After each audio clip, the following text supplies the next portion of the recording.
2 seasons ago, the 4 seed Knicks lost their playoff series to the Atlanta Hawks.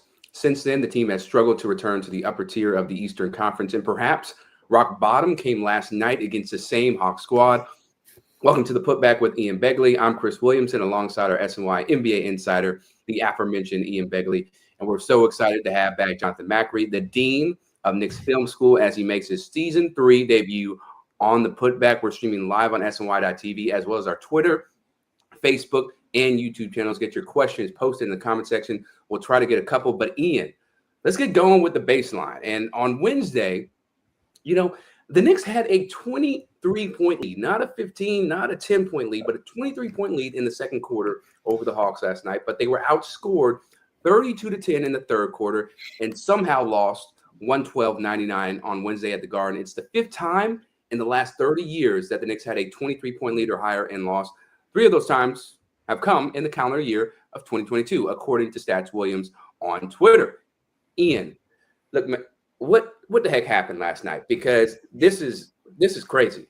Well, Chris, I just want to say it's an honor to witness franchise history in this way, because I think I was there for all 3 games in 2022. So it's just remarkable. But man, last night it was turnovers, right? The live ball turnovers started to kill the Knicks, and the transition defense, Tom Thibodeau said afterward, was not right. Guys were not getting back. Guys were quitting on plays. But it's also the lack of cohesion in that starting 5 and the lack of effectiveness in that starting 5, because I think they were outscored by 16 in their 14 minutes on the floor against Atlanta. They were getting nothing going. So just several different factors. The lack of rebounding also killed them. But there's really, the bottom line is, these are games that you should win if you're this Knicks team. Yep. Up 23 at home. I don't care who the opponent is. You have to take care of business. And this is a really bad trend, because you look at the 2022 calendar year, 3 of those losses coming under head coach Tom Thibodeau. Right. And you feel like this is something that could really snowball into something bigger. And Jonathan, meanwhile, you tweeted out the following last night. Might be getting ahead of myself here, but having watched this team for more years than I care to admit, it feels like, and speaking of snowballing, it feels like we might be at the beginning of a snowball forming that could gain speed fast and lead to all sorts of unpleasantness.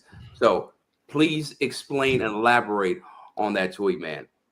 Yeah, I mean, look, former Knicks head coach Jeff Van Gundy always says it. It's about the talent, right? And when you don't have a lot of talent, which I think in comparison to a lot of other teams, the Knicks don't, it's about, the storms will come faster and more furious, just because that's the nature of this league. And at that point, when things do start to go, badly and the going gets tough, I think that's when your culture gets tested. Now, 2 years ago, under Tom Thibodeau, when he won Coach of the Year, they had a couple of those tough moments and they withstood it because I think their culture was strong. Last season, not so much. Now we've just come off a summer in which every relevant player on the roster, aside from the ones they just signed in free agency, heard their names bandied about in trade rumors for Donovan Mitchell. Some of them, I mean, look at RJ Barrett. Donovan Mitchell said he went to sleep thinking he was going to wake up a Knick. Well, transitive property. RJ Barrett probably went to sleep one night thinking he was going to wake up a member of the Jazz. I wonder how easy it will be for this coach to, keep the culture stable with a roster full of players who knows, quite frankly, that they are just, it's a matter of time until the next star becomes available and their names end up in trade rumors again. I have to think that that's going to be challenging. Yeah, no, that's a really great point, because they hear everything, despite what players like to say, shut up social media and all that. No, they hear the noise. They may just not comment about it. And that can, depending on some players, their mental strength, that can affect their performance and how they go about their business. But Ian, going back to like the game specifically, what did you feel was the main turning point that went from the Knicks blowout to a bad loss? I mean, it started late in that second quarter when they didn't close properly, and Atlanta started to get going a little bit. And then Jalen Brunson mentioned halftime. They didn't come out in that third quarter with the proper intensity. Atlanta scored the first 9 points. The Knicks had 3 turnovers, 4 missed shots in that stretch. And Brunson said, hey, that's on me to get this group going, to get myself going, coming out of halftime and going into the third quarter. But this is a trait that if you're a Knicks fan, you've seen from this team far too often over the past few years, where they come out and at the end of halftime, go out in the third quarter, and it's just not there. And, you wonder what it is. Is it a coaching thing? Is it a player thing? But to come out on your home floor and be lackadaisical, as Jalen Brunson put it, and be that ineffective when you have a lead, it's just troubling. Yeah, you nailed it, Ian. I'm not going to repeat anything you said. I mean, look, I've been a defender of Tom Thibodeau, even as that has been tough at times over the last year, especially. But the definition of insanity is you keep repeating the same thing, hoping for a different result. And when your starting lineup comes out of halftime and puts forth that level of effort and that lack of effort, specifically on the defensive end in transition, to then call a timeout, whatever it was, I think about 2.5 minutes into the third, and now make a single change in your lineup, and then to just watch the same thing continue happening, that's puzzling and it's maddening. And for a lot of fans waking up this morning, being like, looking around, like, how much longer should this coach be the coach of this team? I can't really blame them for that reason when you see stuff like that. It is very troubling, both of you guys, but I would say it's probably not the most surprising thing when it comes to, he didn't make it, things were going badly, right? And he refused to make a change. But we've seen this where his stubbornness can sometimes get in the way of the team's success. If something's not going right, you got to make a change, and you have to swallow that pride and adjust. It may not be something you want to do, but you got to do that. Now, going to DeJounte Murray, the big star for the Hawks last night, he had 36 points, 9 assists, and 6 steals, 5 threes. And then you reported over the summer that the Knicks looked into trading with the Spurs for DeJounte Murray.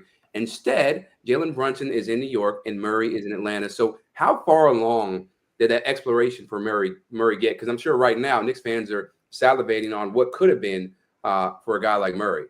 Yeah, my understanding on that is that the Knicks had reached out to people that would have been involved in the transaction to see where it was and to see kind of what it maybe would have taken.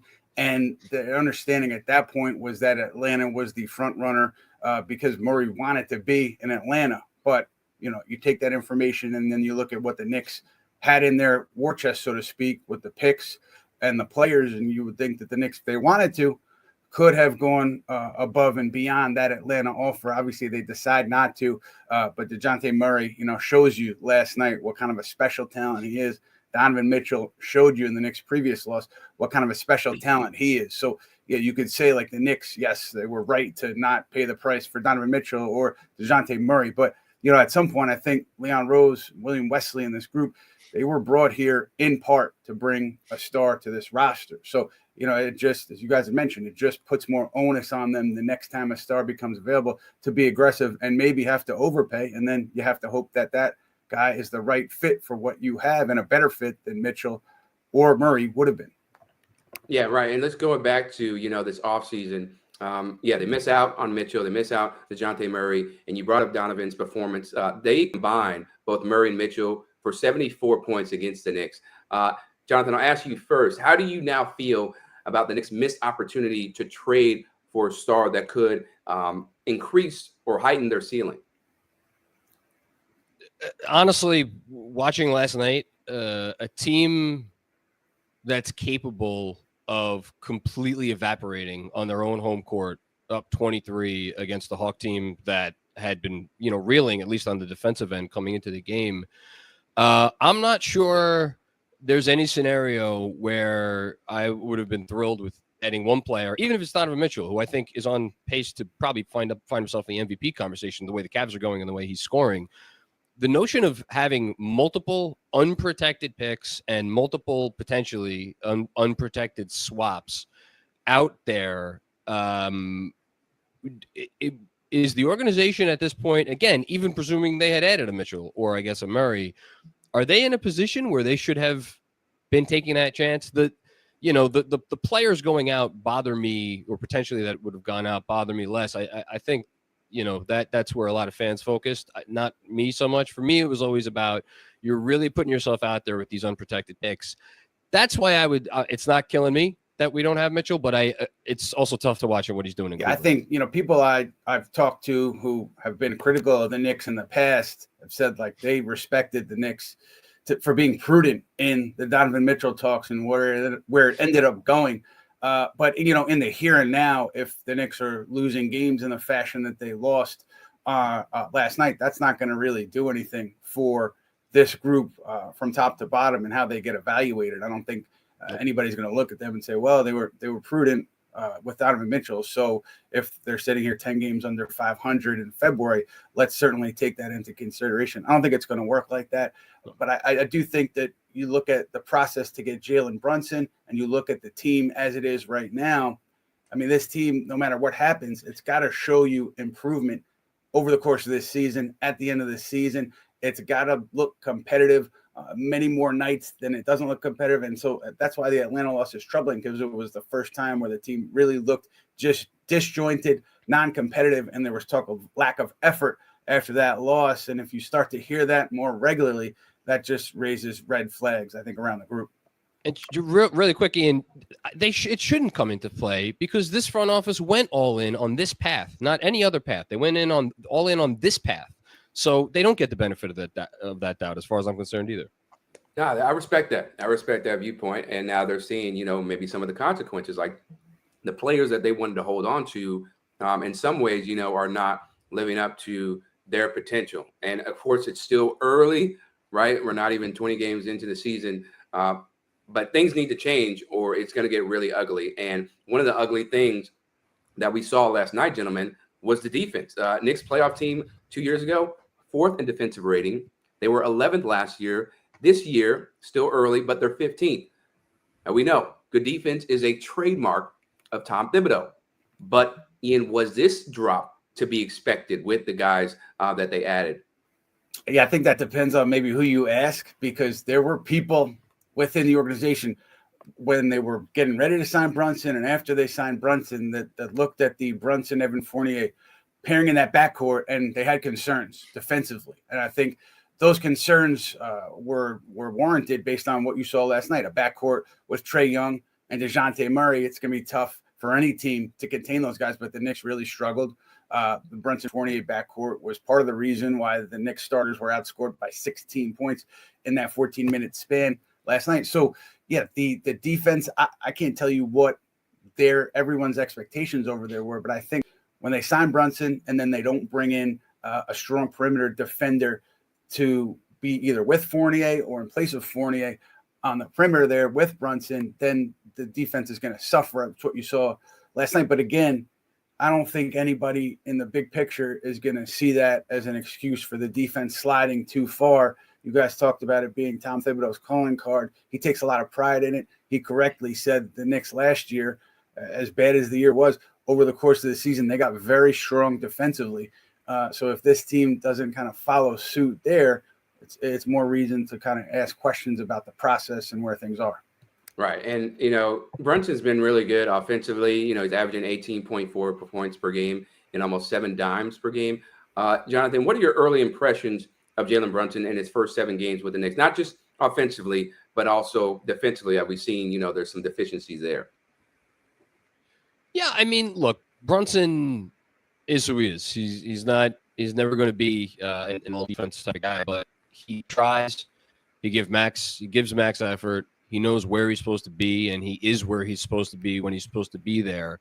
And little things like that go a long way. I mean, even stuff like taking charges, knowing where you're supposed to be in transition, like that's a lot of stuff that I don't necessarily think we saw last year from Kemba Walker.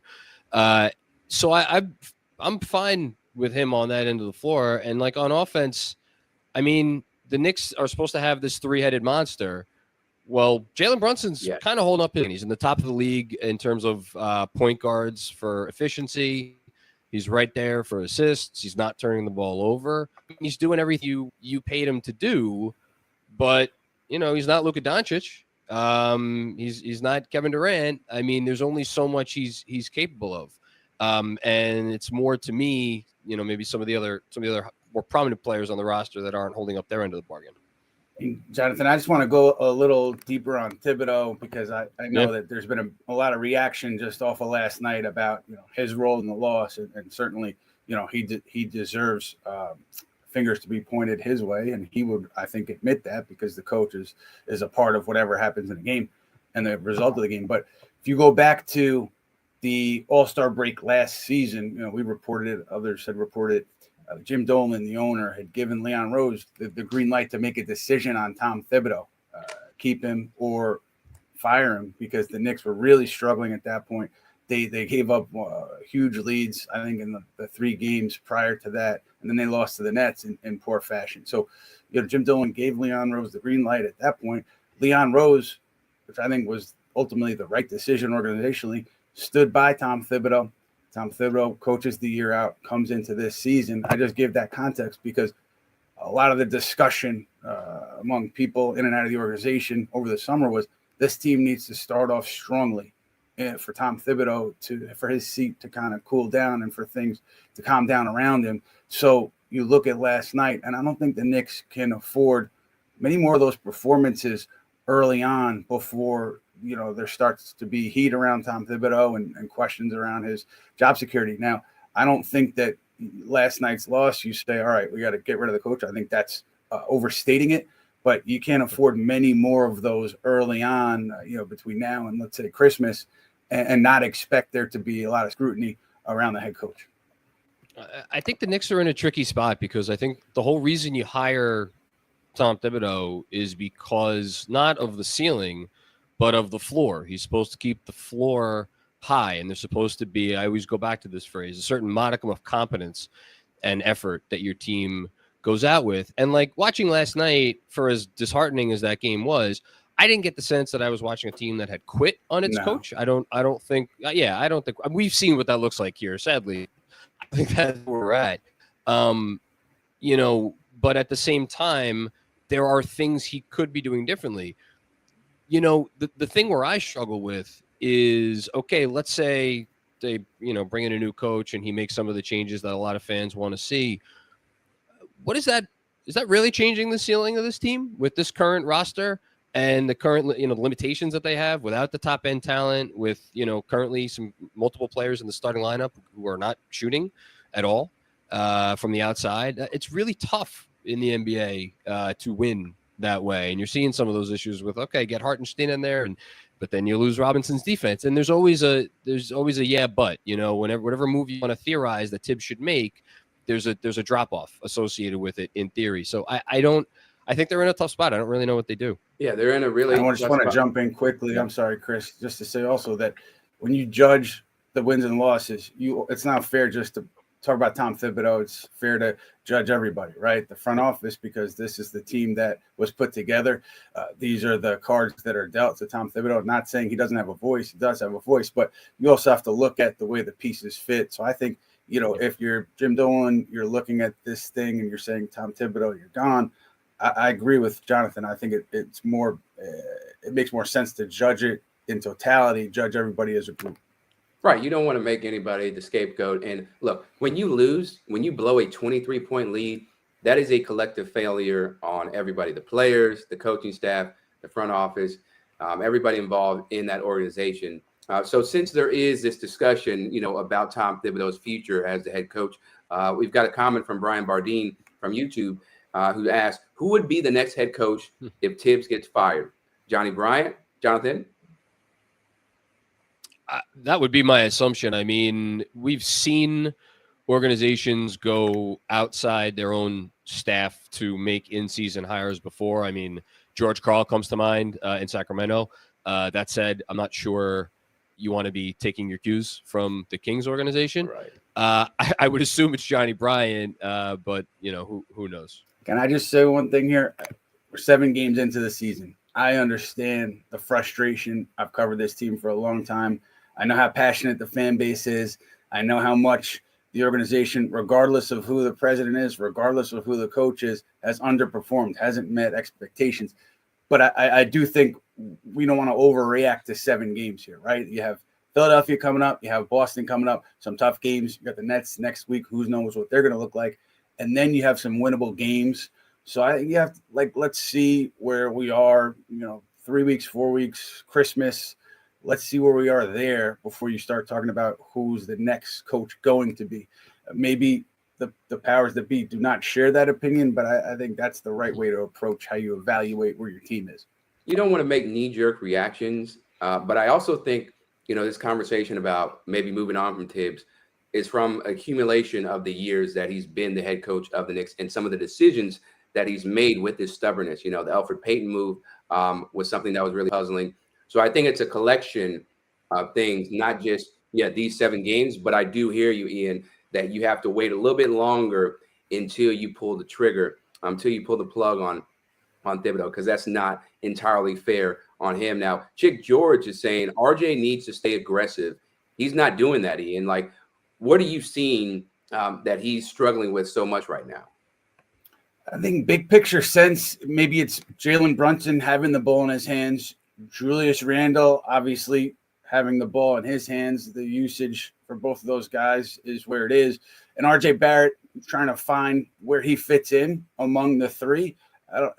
There's not necessarily a set hierarchy. It's not like there's a power ranking of Brunson, Randle, Barrett, but I think that needs to work itself out a little bit more. And RJ, over the course of the season, in the best case scenario for the Knicks, figures out when he can go and be aggressive and when he can pull back and let Julius go, let Jalen go, work the ball around. So I think that's a little bit, they're kind of filling each other out still. And RJ is just missing shots that you've seen him make over the course of, his first few seasons in the NBA. So I think it's a part of just missing makeable shots and a filling out process between those three. And I don't know how long it'll take, but I have to assume that it gets better over time.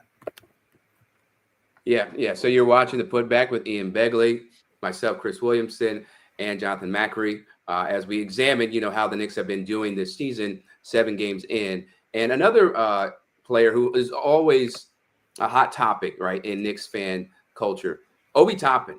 Okay, he finished the game with 12 points. The energy that he's going to bring, his second highest total this season, and he did it in 18 minutes. Also, just his second highest total this season.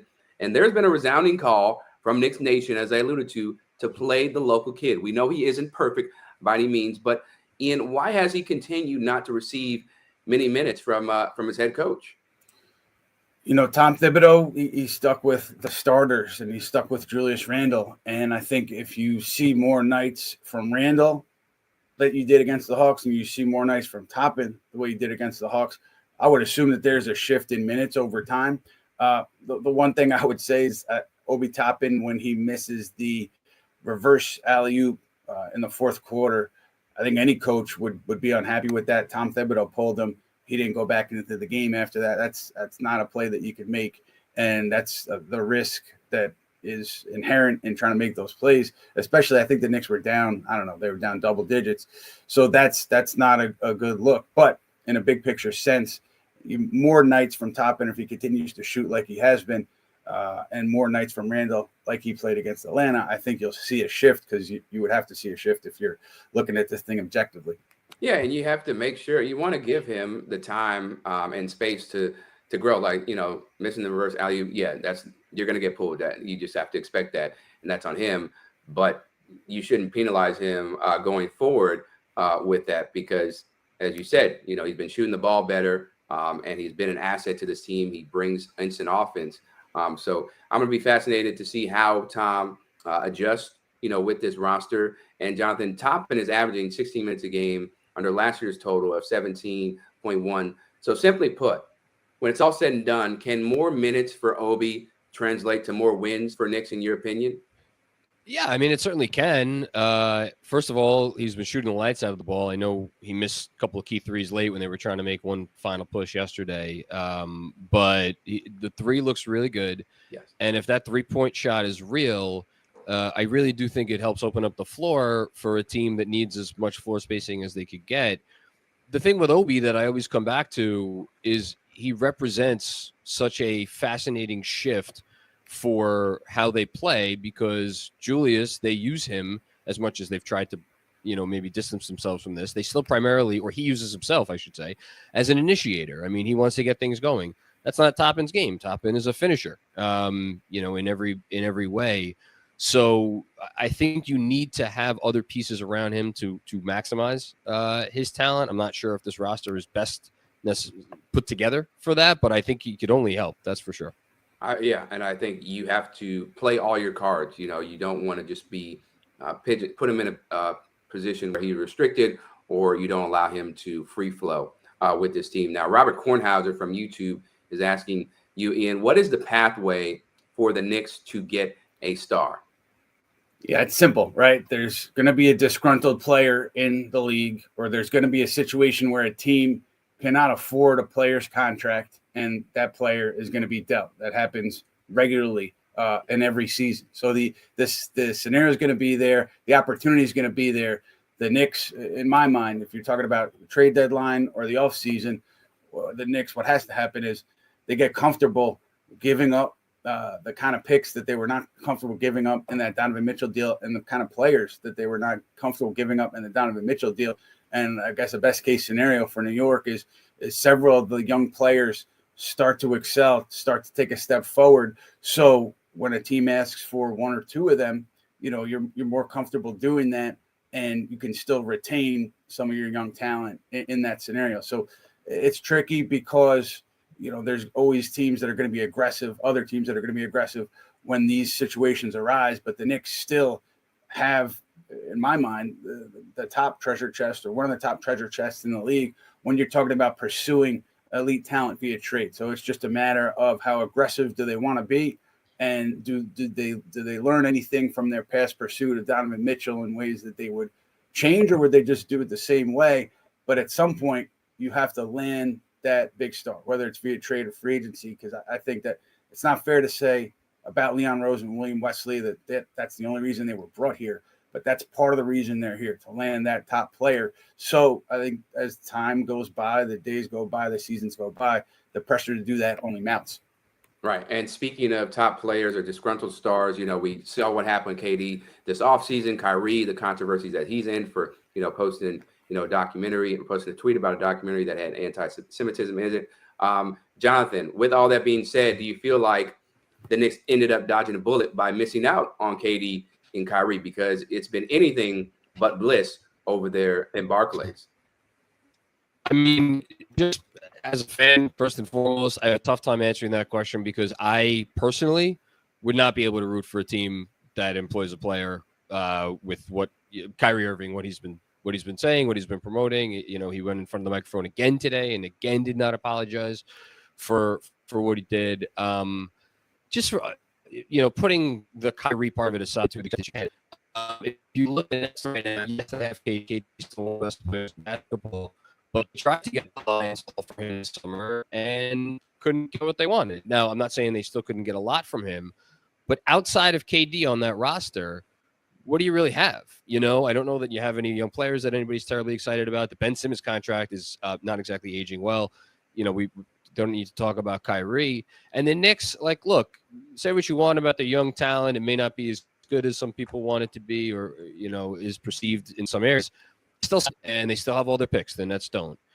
So can I say the Knicks dodged the bullet? Yeah, I can say the Knicks dodged the bullet for sure. Why not? Yeah, I think in a big picture sense, yes, the Knicks obviously are in better shape today than they would have been if they had signed Durant and Irving and the same situation played out at the Garden and the way that it's played out at the Barclays Center. The attention and the media storm that would have been around some of those things that played out at the Barclays would have just been more intense at the Garden. So, yeah, they did dodge a bullet there. But I think if you want to say it's a clear win, I think the Knicks would have to have one more games since not getting Kevin Durant and Kyrie Irving. It's not like they've skyrocketed, they've took off. Yes, they have some nice young players. Yes, they have a strong amount of draft picks, but you have to see the results on the floor, I think, more before you can say, oh, man, lucky Knicks, man, it really worked out so well for them that they didn't get Kevin Durant. And just to go back to 2019, the Knicks were wary of Kyrie Irving, and they were not interested in Kyrie Irving alone.